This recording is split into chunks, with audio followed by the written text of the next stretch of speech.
ပရိသတ်များအားလုံးပဲမင်္ဂလာပါရှင်ဒီတစ်ခါမှာတော့ငရဲကလာသောထောင်ကြီးနဲ့တစ္ဆာခံထောင်မှုအပိုင်းလေးကိုဆက်လက်ပြီးတော့တင်ဆက်ပေးသွားမှာပဲဖြစ်ပါတယ်ထောင်မှုကအစိုးရဘက်ကခံထားတဲ့ဘလို့အရာရှိအဆင့်တန်းမှအလေးပြုခြင်းမရှိဘူးသူကိုယ်သူယာရုတွေအဆင့်တန်းနေနဲ့သက်ဆိုင်ခြင်းမရှိဘူးလို့ခံယူထားခဲ့တာကြောင့်အရာရှိကြီးသိရလေသွားရမလားဗျအရာရှိကြီးကလက်ကိုကန်ပေးလိုက်ရင်လည်းပြောလိုက်ပြီးထောင်မှုရဲ့ဘေးမှာချထားတဲ့တေးလက်ဆက်ခီးဆောင်အိတ်တလုံးဘက်ကိုငဲကြည့်လိုက်တယ်နရသိမ်မြို့မှာအနှစ်30မိသားစုမျိုးရိုးထုံးစံအတိုင်းတာဝန်ထမ်းဆောင်ခဲ့တဲ့သူရဲ့ပိုင်ဆိုင်မှုအလုံးကလက်ဆက်ခီးဆောင်အိတ်ကလေးတစ်လုံးစာမျှတာတားရမယ်လူကြီးမင်းမနေ့ပြန်မနေ့9နိုင်ကျရင်ကျုပ်သားလျှောက်လာပါလိမ့်မယ်သူ့ကိုကျုပ်လိုပဲစိတ်ချမှာတေးကြပါတယ်လို့နောက်တစ်ချိန်ထပ်မံပြီးတော့အမခံခဲ့ပြစီထောင်မှုကလက်ကိုပြန်ဆွဲနှုတ်ဆက်ရင်ပြောပါတယ်ဟုတ်ပါပြီဗျအခုကအဲ့ဒါထက်ကျွန်တော်တို့ခမလိုက်ပို့ပေးလို့များရှာမလားခမတို့မိသားစုရဲ့လျှို့ဝှက်လန်းနာမရောက်ခင်အထီလောက်ထိပေါ့မိတ်ဆွေတောင်းနေနဲ့အဲ့လောက်တော့လိုက်ပို့ခွင့်ရကြလို့ပါရာရှိကြီးကစိတ်မကောင်းတဲ့လေတန်းနဲ့ဆိုတာကြောင့်အထောင်မှုကမဖြစ်လို့ပါလူကြီးမင်းနားလေလိမ့်မယ်လို့မျှော်လင့်ပါတယ်ကျွန်တော်တို့တရားနေပဲနှုတ်ဆက်လိုက်ကြတာပေါ့ပြန်ပြောပါတယ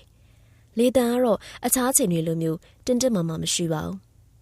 အဲ့ဒီအစားမိတ်ဆွေတယောက်အနေနဲ့အကူကြီးတောင်းကြလေးတခုရှိပါတယ်လူကြီးမင်းပြောပါဗျကျွန်တော်ဘာများလုပ်ပေးရမလဲထောင်မှုကယာယီရုံးခန်းနေရာနေစက်တီစပွဲဘက်ကိုရှောက်သွားပြီးအဝိနဲ့လိတ်ထားတဲ့အလိမ်တစ်ခုကိုပြရင်မနေ့ပြန်ကျုပ်ရဲ့သားလာခဲ့ရင်ဒါလေးတစ်ခုကျုပ်ရဲ့ကိုစားလက်ဆင့်ကမ်းပြီးပါမျိုးရိုးအစင်လာရလက်လွဲပေးခဲ့ရမှာဆိုပါတော့ဆိုပါတယ်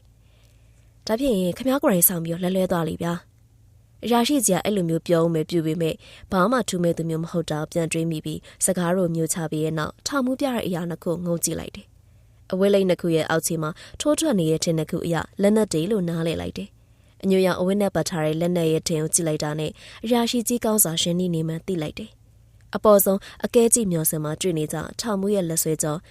M1903 Spring 5 Rifle ကျက်သွေးရောင်ကလေးပါးစားနဲ့ထုတ်ထားပြီးတော့ရွှေအောင်ကျိုးနဲ့3နေရာနေတုပ်ထားတဲ့လက်နက်ကိုတော့အရာရှိကြီးမမြင်ဘူး။အဝိထဲမှာအသွင်ရခန့်မှန်းကြည့်မယ်ဆိုရင်ဒူးလေးတစ်လက်ရဲ့ပုံမှန်တံနဲ့တူတယ်။ဒီဘက်ကတော့လူကြီးမင်းမြင်မှုနေကြ Springfield Rifle ပါကျုပ်ကလည်းကျုပ်ဖခင်လက်ဆင့်ကမ်းခဲ့တာပါပဲဒီဘက်ကတော့ထောင်မှုကတစ်ချက်တွေ့ဝေပြီးတော့မှဒီဘက်ကတော့ကျုပ်တို့မျိုးရိုးအတွက်အရေးကြီးတယ်လို့ဒီထောင်ကြီးအတွက်လည်းအရန်အရေးကြီးတဲ့အရာတစ်ခုပါမျိုးဆက်အလိုက်လက်ဆင့်ကမ်းလာခဲ့တဲ့ဒူးလေးတစ်လက်ဆိုပါတော့ဒါပေမဲ့သူကအမြင့်ထက်ပိုပြီးအရေးကြီးအားကြောင့်တေချာလေးလက်လွဲပေးစေချင်ပါတယ်ရရှိကြီးကထောင်မှုတို့မျိုးနွယ်ရဲ့အစင်လာတွေကြောင့်မကြခဏဆိတ်ရှုပ်ရပေမဲ့လေအလေးနဲ့ပြောနေတဲ့ထောင်မှုရဲ့မျက်နှာထားကြောင့်ခေါင်းကိုတလီးတစားညှိပြလိုက်တယ်။စိတ်ချပါကျွန်တော်တေချာလက်လွဲပေးပါမယ်။ကဲဒါဖြင့်ထောင်မှုကသူ့ရဲ့လက်ကနာရီကိုငုံကြည့်တယ်။ရရှိကြီးကတော့ထောင်မှုရဲ့နောက်ဘက်နေရာတိုင်ကန်နာရီကိုလှမ်းကြည့်လိုက်တယ်။ည7နာရီခွဲကြော်ခဲ့တာ9မိနစ်တောင်ရှိပြီ။ကျုပ်ကိုခွင့်ပြုပါလူကြီးမင်းအချိန်ကြပြီမို့ပါ။ထောင်မှုကဆိုရင်လည်းသူ့ရဲ့ခီးဆောင်အိတ်ကိုကောက်ဆွဲလိုက်တယ်။ထောင်တာဝန်ခံတွေကအဲ့အိတ်ကိုကူးဆဲပေးကြမယ်ဟန်ပြုပေမဲ့ထောင်မှုကလက်ကပြပြီးတားလိုက်တယ်။သူ့ရဲ့အမူအရာကရပ်ပိုင်းမြခရီးသွားမဲ့သူတူလိုပဲ။နှစ်30တင်းတင်းတသားရဲရှိနေခဲ့တဲ့ဒီမျိုးနဲ့အဲ့ထောင်ထာဝရခွဲခွာပြီးတော့အပီအနားယူသွားရမဲ့သူတူရဲ့ပုံစိုးစင်းမြပေါ်မနေဘူး။ကျွန်တော်ကအစိုးရဘက်ကလွတ်တဲ့တာဝန်ခံဆိုပေမဲ့ဗျာခမရကိုလှုပ်ဖော်ကင်ဘက်မိတ်ဆွေရင်းချလို့ပဲသဘောထားခဲ့တာပါ။ကျွန်တော်ဝန်ခံပါတယ်။အစိုးရဘက်ကတော့ခမရတို့မျိုးနွယ်အဆက်ဆက်ညဘက်တိတ်တိတ်လေးထွက်ခွာသွားကြတဲ့လျှို့ဝှက်လန်းဆိုတာကိုသိကျင်စိတ်ပြင်းပြနေခဲ့တယ်ဆိုတာဒါပေမဲ့ကျွန်တော်ကတော့မိတ်ဆွေတောင်းနေနဲ့သိရင်တော့မှနှုတ်ဆက်ပေးသွားမှာပါကျွန်တော်လိုချင်တာအနှစ်20ကျော်အတူတွဲလှုပ်လာခဲ့တဲ့မိတ်ဆွေရင်းတယောက်ကိုလိုက်ဖို့နှုတ်ဆက်ခွင့်ရချင်အောင်လေးပါပဲရရှိကြီးကအကွဲတဲ့အတန်နဲ့ဆိုလိုက်တယ်ထောင်မိုးကပြုံးလိုက်ပါတယ်ကျန်တဲ့ထောင်တာဝန်ခံတွေကိုရေးအရာရှိလို့မဆိုထားနဲ့ရရှိကြီးကိုယ်တိုင်တော့မှအံ့အားသင့်သွားတယ်ထောင်မှုပြုံးတော့တခါမှသူတို့တွေမမြင်မှုခဲ့ကြအောင်မလားလူကြီးမင်းကအလွန်လက်တွဲလို့ကောင်းတဲ့လှုပ်ဖော်ကိုင်းဘက်တယောက်လည်းဖြစ်တယ်လို့နားလည်မှုအပြည့်ရှိရဲ့မိတ်ဆွေရင်းတယောက်ပါကျုပ်တော်လည်းနှုတ်ဆက်ရမှာခက်ခဲတာပါပဲထောင်မိုးကအဲ့နေရာအရောက်မှာရာရှိကြီးရဲ့နှလုံးရှိရာဘယ်ဘက်ရှင်အောင်ကိုစိတ်မကောင်းတဲ့ဟန်နဲ့တစ်ချက်ကြည့်လိုက်တယ်ပြီးတော့မှထိုင်းမဲ့မိတ်ဆွေရင်းတယောက်ကိုစိတ်မကောင်းအောင်ထပ်လို့ရအောင်မှဖြစ်တဲ့အတွက်စိတ်မကောင်းပါဘူးလူကြီးမင်းနားလည်မှုရှိရဲ့သူပြီးနောက်ဆုံးတစ်ခါလေးနားလည်ပေးခဲ့ပါဦးလိုက်ပို့လိုက်တယ်လို့သာသဘောထားပြီးတော့ဒီညနေပဲနှုတ်ဆက်လိုက်တာပေါ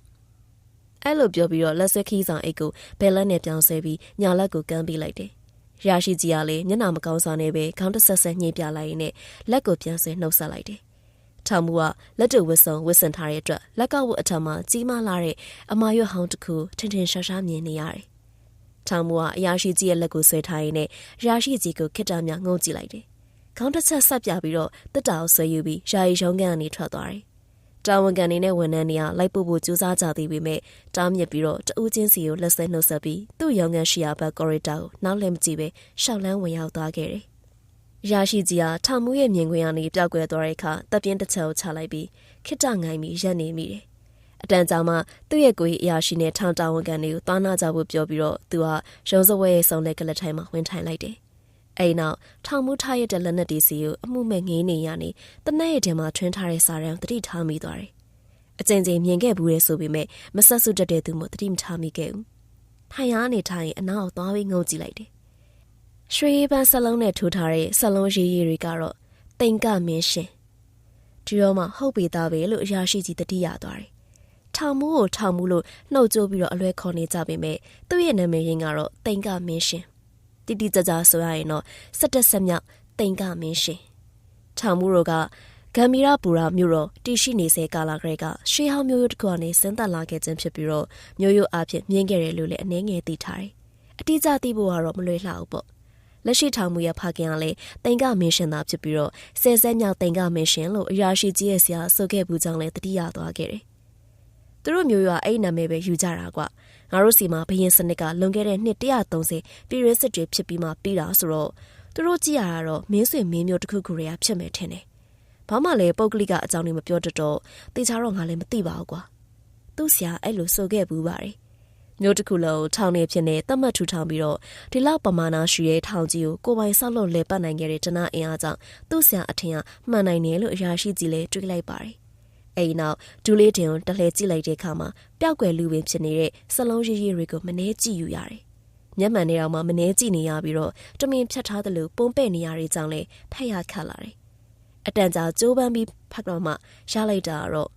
့ဝရမသိန်းဆိုရဲမပီမတစလုံးတွေလောက်တာ။ဒါပေမဲ့ဒီလောက်ဆိုရင်တော့အရာရှိကြီးဖြစ်တွေးကြည့်လို့ရနိုင်ပြီပေါ့။ဝီရမင်းရှင